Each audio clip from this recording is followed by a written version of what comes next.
Another point is the usual habit of an Indo-Iranian poet of personifying the most important subject or subjects of his poem with the sole purpose of emphasizing the point, a fact that may best be compared with close-ups in a film. This again is understood by the common listener or reader, however strengthened by the animistic and deifying trends of the later Avestan authors.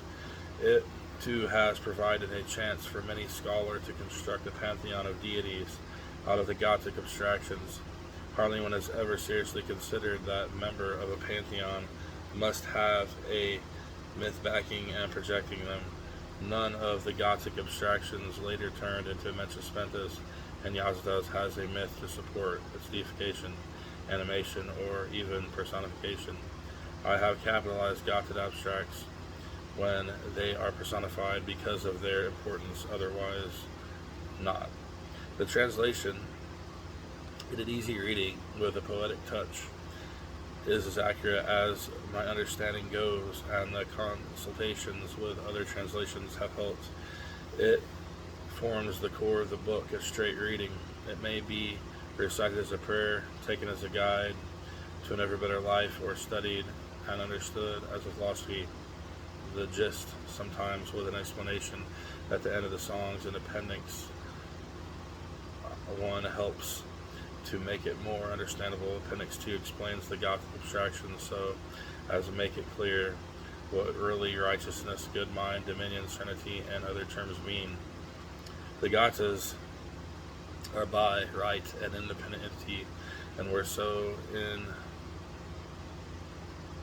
the Stot, Yas, and Nask of the Sasanians, and were definitely in their original form during the Avestan period.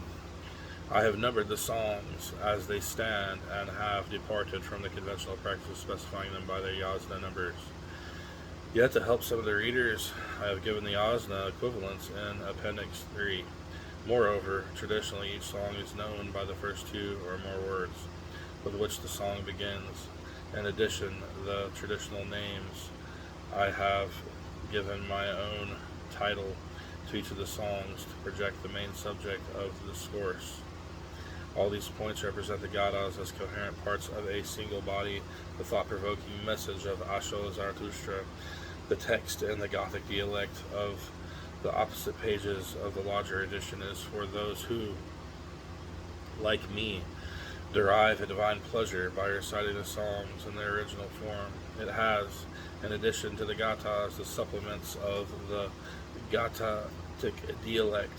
They consist of Hatanyeti, the 7 chapters, the Yenahatan, a formula honoring men and women, the Shusho mantra and prospering thought provoker, the Hariokta in praise of inspiration, and Fraharti, the choice of religion, formula of initiation. It has 2 more appendixes to provide the reader with Zarathustra's life sketch and an introduction to the Avesta. Nevertheless, I firmly believe in the collective rendering of the sublime songs by a team of competent scholars as the ultimate object and as a standard edition. I hope that day will dawn, but until such a day, I hereby present my comprehension of the thought-provoking songs of Zarathustra to those who wish to listen to this divine message in English. I find them spiritually inspiring, mentally awakening, bodily invigorating, physically refreshing, and practically guiding. I am confident that the reader will find the same. In conclusion, I am greatly grateful to my wife Amy and the circle of loving friends, men and women, young and old, dead and alive, teachers and pupils, for being with me and understanding the Gathas for the past 5 decades. I especially thank my friend William H. Bronner for having read the entire script and for giving valuable advice and critical remarks that have improved the text. Ollie Jaffrey, Vienna Park, California, February 7th, 1988, 18th, Bamon month, 3725, religious era.